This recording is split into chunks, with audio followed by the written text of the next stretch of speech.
Tournament যারা আয়োজন করেছেন তাদেরকে ব্যক্তিগত পক্ষ থেকে এবং জাতীয়তাবাদী দল নারায়ণগঞ্জ জেলা শাখার পক্ষ থেকে আন্তরিক অভিনন্দন ও মোবারকবাদ জানাই যে আপনারা এত সুন্দর একটি টুর্নামেন্টের আয়োজন করেছেন।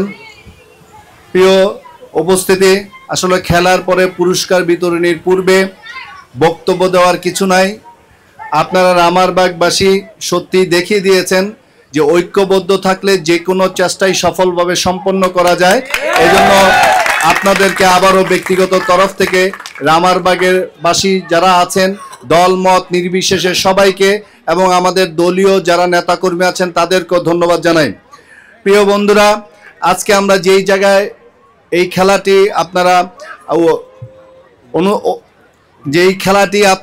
আমরা সবাই মিলে দেখলাম, যে স্টেডিয়ামটিতে আমরা দেখলাম, এই স্টেডিয়ামটি সম্পর্কে আমি দু একটি কথা বলতে চাই, স্মৃতিচারণ করতে চাই। যার নামে আজকের এই টুর্নামেন্টটি হয়েছে জনাব আরাফাত রহমান কোকো। উনি একটি ক্রিকেট প্রেমী মানুষ ছিলেন এবং ক্রিকেটের উন্নয়নের জন্য সব সময় যে নিরলসভাবে এবং আন্তরিকতার সাথে কাজ করেছেন সেটা সত্যিই বিরল। এই বিরলতার উদাহরণ দিতে যে আমি যে কথাটি বলতে চাই, আমাদের 2001-এর ক্ষমতায় আসার পর এই স্টেডিয়ামকে আন্তর্জাতিক পর্যায়ে নিয়ে যাওয়ার জন্য ওনার যে নিরলস চেষ্টা ছিল সেটার উদাহরণ হিসেবে হলো এটা যে আমাদের তৃণমূলের সম্মেলন করার কথা ছিল। তৎকালীন আমাদের দলের যে ভারপ্রাপ্ত চেয়ারম্যান জনাব তারেক রহমান তখন সিনিয়র যুগ্ম মহাসচিব ছিলেন। সারা বাংলাদেশে উনি বাংলাদেশ জাতীয়তাবাদী দলকে সংগঠিত করার জন্য কাজ করছিলেন। উনি নারায়ণগঞ্জে এসেছিলেন, কিন্তু নারায়ণগঞ্জে কোথায় এই অনুষ্ঠানটি অনুষ্ঠিত হবে সেজন্য আমরা প্রথমেই যেই জায়গাটি নির্ধারণ করেছিলাম সেটা ছিল এই স্টেডিয়ামটি। তো আমরা যখন এই ক্রিকেট বোর্ডের কাছে আমরা আবেদন করেছি, উনি সরাসরি ওনার বড় ভাইয়ের প্রোগ্রাম জাতীয়তাবাদী দল ক্ষমতায়, জাতীয়তাবাদী দলের এত বিশাল একটি প্রোগ্রামকে উনি সরাসরি না করে দিয়েছেন যে ক্রিকেট শুধু এটা বাংলাদেশের মানুষের, এটা কোনো জাতীয়তাবাদী দলের একক কোনো কিছু বিষয় না, অথবা এখানে কোনো রাজনৈতিক কর্মকাণ্ড এখানে অনুষ্ঠিত হতে দেওয়া যাবে না।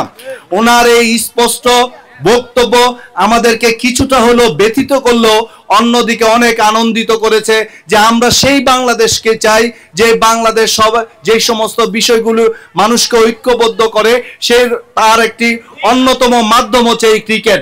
যখন বাংলাদেশের ক্রিকেট খেলা হয় তখন আমরা ধর্ম বর্ণ নির্বিশেষে সমস্ত দলাদলি ভুলে আমরা ঐক্যবদ্ধ একটা সুযোগ পাই। সেই খেলাটি হচ্ছে বাংলাদেশ ক্রিকেট, যেটি আমাদের বাংলাদেশকে আন্তর্জাতিক মহলে অনেক সুনাম এবং খ্যাতি অর্জন করতে আমাদের সক্ষম করেছে। কিন্তু দুঃখজনক বিষয় হলো সত্য, দীর্ঘ এই 16-17 বছর স্বৈরাচারী সরকারের অব্যবস্থাপনার কারণে এই জাতীয় যেই এটি আন্তর্জাতিক মানের স্টেডিয়ামে পরিণত করার যে স্বপ্ন আমাদের ছিল, সেই স্বপ্নকে ধূলিসাৎ করে এটার যে অর্জন সেটাকে বিনষ্ট করে এটি একটি ধ্বংসস্তূপে পরিণত করা হয়েছে। কখনো এখানে মাটি ভরাট করা হয়েছে, কখনো মাটি তুলে নিয়ে বিক্রি করা হয়েছে, কিন্তু উন্নয়ন বলতে কিছু হয় নাই। তা আমরা এই যে ফতুল্লাহ যে এই স্টেডিয়াম, ইনশাল্লাহ যদি বাংলাদেশ জাতীয়তাবাদী দল বাংলাদেশের মানুষের ম্যান্ডেট নিয়ে যদি রাষ্ট্র ক্ষমতায় অধিষ্ঠিত হতে পারে, ইনশাল্লাহ এই ফতুল্লাহ রামারবাগবাসীকে সারা বিশ্ববাসী এই স্টেডিয়ামের কারণে আবার দেখবে, সেই প্রত্যাশা আমরা রইল। এবং এই স্টেডিয়ামটি আপনাদের সম্পদ, এটা রক্ষণাবেক্ষণ করার জন্য আপনাদের নিজ দায়িত্ব থেকে আপনারা পালন করবেন, সেটাই আমাদের প্রত্যাশা। ক্রিকেট আমাদেরকে ঐক্যবদ্ধ করতে শিখায়। ক্রিকেট বাংলাদেশের মানুষের মধ্যে যে চেতনা জাগ্রত করতে পারে, সেই চেতনাকে লালন করার জন্য আজকে যারা এই দলগুলি খেলায় ফাইনালে অংশগ্রহণ করেছেন, বিজয়ী হয়েছেন, বিজিত হয়েছেন, সবাইকে আমাদের ব্যক্তিগত তরফ থেকে ধন্যবাদ জানাই। খেলাধুলা এমন একটা জিনিস, আমরা সবাই জানি খেলাধুলা মনের খোরাক, স্বাস্থ্যের যেমন উপকার রয়েছে তেমনি মানসিকভাবে আপনাকে সুস্থ সবল করার একটি অন্যতম উপায় হলো খেলাধুলায় নিজেকে সম্পৃক্ত করা। আমি এখানে যারা উপস্থিত আছেন, যারা অনেকেই আমাদের ছোট ছোট বয়সের স্কুল কলেজে পড়ার ছেলেরা, তাদের উদ্দেশ্যে দুইটি কথা বলে আমি আমার বক্তব্য শেষ করতে চাই। বন্ধুরা, আপনারা খেলাধুলা করবেন, অবশ্যই করবেন, কিন্তু সর্বপ্রথম যেই দায়িত্বটি আপনার রয়েছে, এই পৃথিবীতে আপনাকে পাঠিয়েছে আল্লাহ পাক রাব্বুল আলামিন, অথবা আল্লাহ পাকের সন্তুষ্টির জন্য প্রথমেই আপনাদের দায়িত্বের মধ্যে পড়ে যে 5 ওয়াক্ত নামাজ আপনারা নিজেকে পড়ার চেষ্টা করবেন, যারা আমরা মুসলমান ধর্মে পালন করি। 5 ওয়াক্ত নামাজ আপনাকে সমস্ত অন্যায় চিন্তা, অন্যায় কাজ থেকে আপনাকে বিরত রাখবে। আপনি নামাজ পড়ার পরে আপনার যেটা সবচেয়ে দায়িত্ব, সেটা হলো আপনার বাবা মা।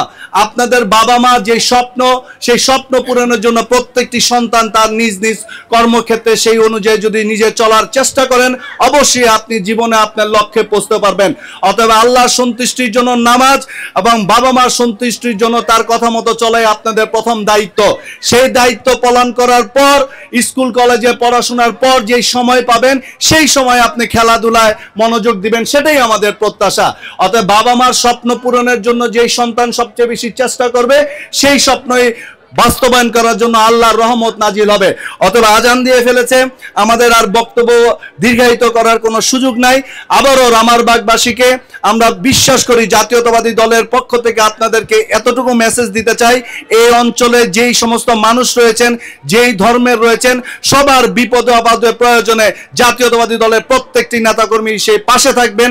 সমস্ত দ্বিধা বিভেদ ভুলে গিয়ে ঐক্যবদ্ধ রামারবাগবাসী আগামী দিনে বাংলাদেশ এবং তথা ফতুল্লাহ রাজনীতিতে বিরাট ভূমিকা রাখবে, সেই প্রত্যাশা ব্যক্ত করে